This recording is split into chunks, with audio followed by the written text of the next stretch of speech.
लक्ष्य 2025 में 200 से 25 ज्यादा सीटें जीतने का है। नमस्कार, आप देख रहे द पटना फोरम। मैं हूं आपके साथ सत्यम। देखिए, आज लोक जनशक्ति पार्टी रामविलास का 25वां स्थापना दिवस बिहार के राजधानी पटना के प्रदेश कार्यालय में मनाया गया, जहां पे राष्ट्रीय अध्यक्ष चिराग पासवान भी मौजूद थे और उसके साथ साथ हजारों की संख्या में जो सपोर्टर्स हैं, नेता हैं, कार्यकर्ता हैं पार्टी के, जो वो लोग मौजूद थे। तमाम पत्रकारगण मौजूद थे तथा आज माननीय मंत्री और सांसद चिराग पासवान ने अपने पिता के फोटो पे माल्यार्पण किया तथा अपनी श्रद्धा सुमन अर्पित की। उसके बाद उन्होंने पत्रकारों से बातचीत किया। तमाम तरह की बातचीत हमारे साथ हुई। उसके बाद यहाँ पे जितने भी कार्यकर्ता थे, आए थे, सबों के लिए बहुत उत्तम प्रबंध किया गया था। सबके चेहरे पे खुशी और एक उत्साह झलक रहा था अपने नेता को देखने के लिए, मिलने के लिए। इसके बाद क्या कुछ कहा, उनकी क्या रणनीति रहेगी आने वाले समय में, ये सारी चीज़ थे। साथ साथ मैं आपको बता दूं, चिराग पासवान की माता श्री, उनके परिवार के परिजन भी यहाँ पे मौजूद थे, जैसा आप अपने स्क्रीन पे देख पा रहे होंगे। इसके बाद चिराग पासवान ने 2025 के आम चुनाव को लेके, मतलब विधानसभा चुनाव को लेके पत्रकारों से क्या कुछ बातें थी, ये सारी चीज़ मैं आपको सुनवाऊंगा। यहाँ पे परंपरागत रूप से यहाँ पे डांस कार्यक्रम जो ऐसा आप देख रहे होंगे, ये भी चल रहा था, हाथ में ढोलक लिए। इसके बाद चिराग पासवान जी ने क्या कुछ कहा, वो सुनिए। प्रतिनिधि करने वाले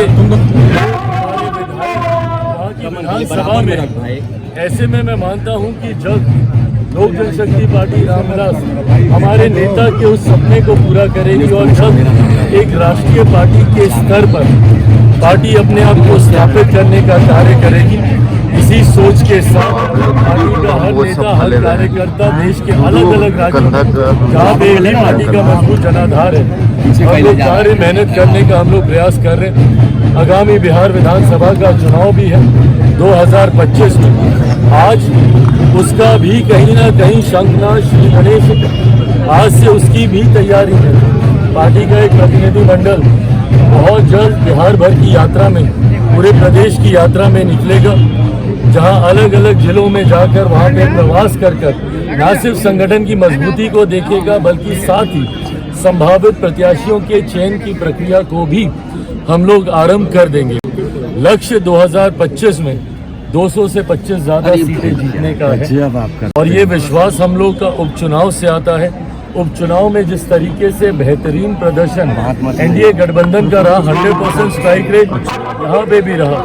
4 सीटें हमारा गठबंधन लड़ा, 4 की 4 सीटें हम लोगों ने जीतने का काम किया। तो मैं मानता हूँ कि आगामी चुनाव परिणामों के बाद जो हम लोग का लक्ष्य है 225 से ज्यादा सीटें जीतने का, वो भी लक्ष्य प्रधानमंत्री नरेंद्र मोदी की सोच के साथ, हमारे मुख्यमंत्री आदरणीय नीतीश कुमार जी के परिश्रम और कार्यों के साथ हम लोग इस लक्ष्य को भी एनडीए गठबंधन सरलता से पूरा कर लेंगे। थोड़ा सा जोर और लगाने की कसर बाकी है, बट मैं मानता हूँ और साथ ही में उनके विचारों का प्रदेश बनाना, बिहार फर्स्ट, बिहारी फर्स्ट, अंतिम दिनों में उन्होंने ही इसको एक अंतिम रूपरेखा दी थी। तो बिहार फर्स्ट, बिहारी फर्स्ट के लक्ष्य को आगे लेते हुए अपनी पार्टी लोक जनशक्ति पार्टी रामविलास को राष्ट्रीय स्तर पर लेके जाना। सरकारी व्यवस्था है, सरकारी आवास है, इसमें किसी भी निजी व्यक्ति का अधिकार नहीं हो सकता। बट हाँ, बचपन गुजारा है मैंने यहाँ पे, इस नाते जरूर मेरी यादें रही हैं। मेरे लिए ये घर की बात है।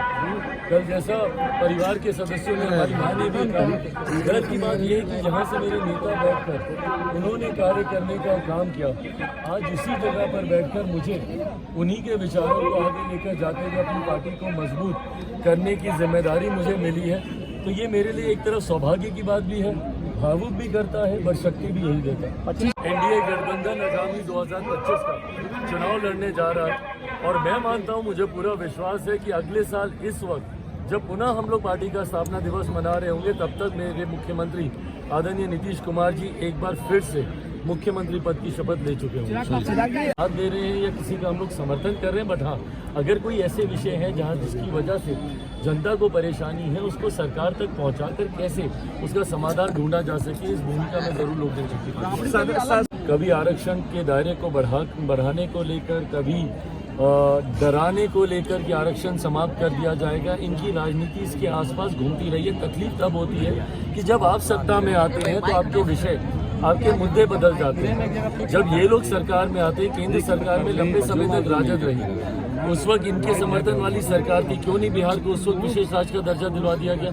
क्यों नहीं उस वक्त इन लोगों ने जातीय जनगणना करा ली? आज जिस तरीके से कांग्रेस पार्टी, राहुल जी बार बार घूम घूम कर देश भर में बोलते हैं कि भाई जाति आधारित जनगणना होनी चाहिए, तो केंद्र में लंबे समय तक तो आप ही की सरकार बिहारियों को एकजुट करना, और जब तक हम लोग एक हैं, ये हम लोग की ताकत है। जो हमारे प्रधानमंत्री कहते हैं एक हैं तो सेफ है। कितनी बांटने की राजनीति करेंगे, कभी जाति के नाम पर, कभी धर्म के नाम पर, कभी भाषा के नाम पर, कभी क्षेत्रवाद के नाम पर। ये लोग सिर्फ बांट कर अभी तक अपनी राजनीतिक लाभ ये लोग उठाते रहे हैं। जनता के हितों की चिंता कभी करने का काम इन लोगों ने नहीं किया। ये एक और बांटने की राजनीति की सोच है, जिसमें पुनः लाभ ये लोग सिर्फ अपना ही देखते हैं। हेमंत सोरेन आज ओथ ले रहे हैं, अकेले मुख्यमंत्री जो ओथ लेंगे, बाकी मंत्रियों का भी सूची नहीं दिया गया। मेरी तरफ से बधाई, शुभकामनाएं। प्रदर्शन उन्होंने अच्छा किया, बट हाँ, गठबंधन के साथ उनका प्रदर्शन था। कम से कम इतनी उम्मीद तो जरूर थी हम लोगों को कि घटक दलों से कम एक किसी ना किसी को साथ में लेते, बट अगर अकेले शपथ ले रहे हैं तो